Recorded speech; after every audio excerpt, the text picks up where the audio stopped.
This is how the stress response is supposed to work.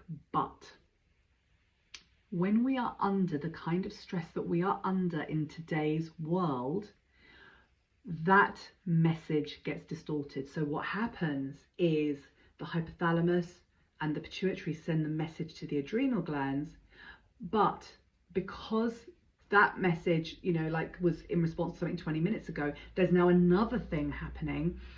There's another message that comes to the adrenal and another message, and after a while the adrenals stop sending their memo back to the hypothalamus and the pituitary that says switch off the message, and now there's just one message: make cortisol. This is what we call an HPA axis dysregulation, and it can cause a huge amount of problems. So one of the problems is my blood sugars are going to become unstable, because if I'm constantly putting sugar into my bloodstream, then my blood sugars are going to be all over the place, and I'm going to need that insulin, I'm going to be fat storing, and I'm not going to be doing the digestive piece.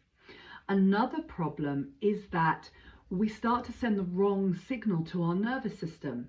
So we have two sides to our nervous system. We have our sympathetic nervous system, which is our get up and go, off we run. And so this is things like it speeds up your heart rate, it gets us ready for some heavy breathing, stimulates sweat, all of these kind of things. That's our sympathetic nervous system. And we also have our parasympathetic nervous system, and this is our wind down, calm down, rest and digest side of our nervous system. If we are constantly producing cortisol, we're going to end up being sympathetic nervous system dominant, and that means our body cannot rest, sleep, digest, go back into the place where we are relaxing enough to make the lots of really important hormones, and one of those important hormones is progesterone. And so this leads us nicely into our reproductive sex hormones. So when we start to think about the main reproductive sex hormones, we tend to be talking about estrogen, testosterone, and progesterone. So estrogen is a ramp you up hormone. It's an exciter hormone. It's very stimulating.